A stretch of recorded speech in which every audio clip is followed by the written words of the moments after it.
Science fiction is an existential metaphor. It allows us to tell stories about the human condition. Isaac Asimov once said, individual science fiction stories may seem as trivial as ever to the blinder critics and philosophers of today. But the core of science fiction, its essence, has become crucial to our salvation. Tell me how many lights you see. There are 4 lights! So this is how liberty dies. With thunderous applause. Game over, man. It's game over.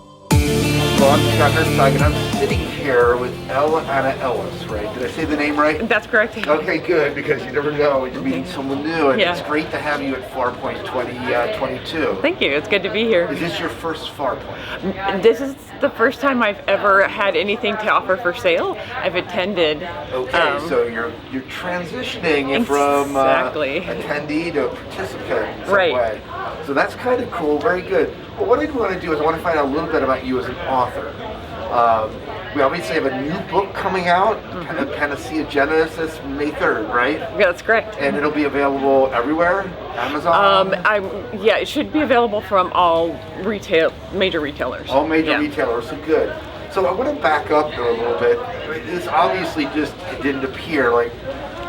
This comes from probably many things in your life contributing to you saying, you know, I want to write this. Mm-hmm. So at the earliest, what made you look at something and say, you know what, I want to kind of play, I want to write? What drew you in that direction? Well, actually, the initial inspiration was a dream that I had.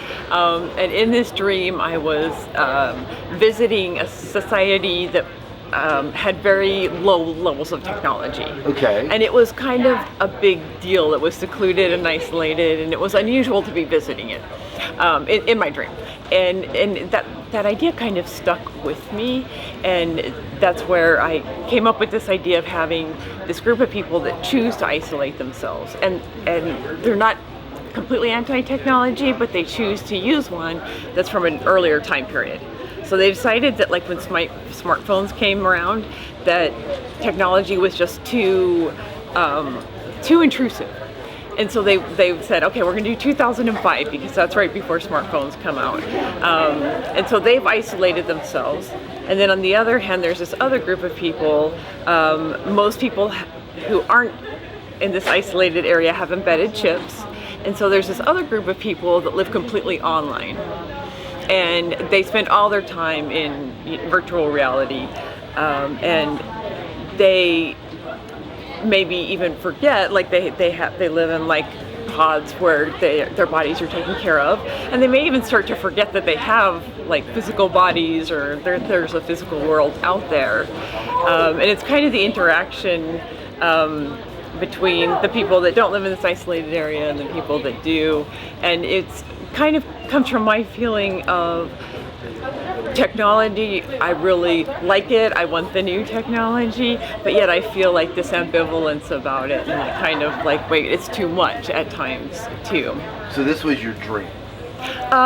This is kind of, I think this is where my dream came from. Okay. So this is kind of expanding on the dream. Expanding on it, and this works its way into Panacea Genesis. It does. The first novel doesn't have a lot in virtual reality because it's a group of people that are planning a trip into this isolated area because there's something that they need to do there, and there is though like an artificially intelligent, digitally created being who is being threatening, and so they're trying to deal with that and other issues. One woman who's been living in a pod in virtual reality for many years decides to leave, and so there's various things going on in the story. So what I love about the premise of this is it's such a commentary on current society, and just the struggle to balance the new technology and how you can like go to Facebook and soon 3 hours have blown by. Exactly. Or you go to YouTube in like 5 hours, and like you get lost in this immersive world that we've created. And this idea of people that say, you know what, we want to separate ourselves from this. We already have high technology, but there's a limit. And those boundaries, I think, this is a conversation that needs to be explored. Well, I think the most interesting sci-fi is actually a commentary on the present, maybe more than an accurate prediction of the future. Right. And I definitely I feel that kind of push-pull in my life all the time. Like, I love my phone. Don't try to take it away from me. You know, but at the same time, like, I hate my phone. Right. Can't I just throw it away? You know. So that was what spoke to me, I think, in writing this, is how do you find that balance and how do you choose? And how do you tell a story about it? Now, you mentioned this is the first book. This is, right. Do you have a planned arc? I do. So it's a trilogy. Okay. And actually, I've written the second book. It's in editing right now, and then the third book I got like 2/3 through, and it's kind of like that ending. Like, how do you wrap it all up in a way that makes sense? You want to do it right, and there's so much expectation on yourself. Exactly.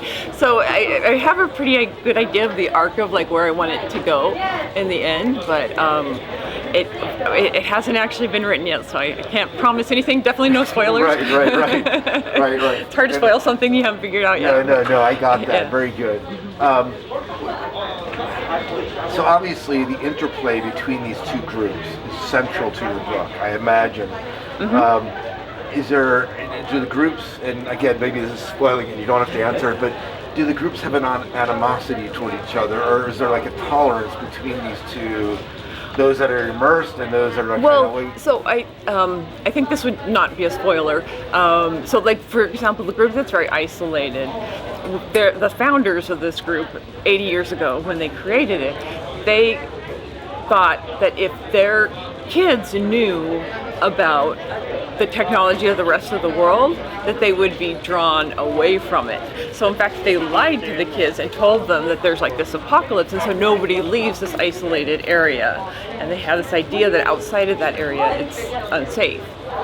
And so they're actually very surprised when people like come into the isolated area and tell them like, no, it's perfectly safe where we are, you know, and they realize that they've been, you know, lied to for a long time. So there's obviously a conflict in there, just in their own group from that. Exactly.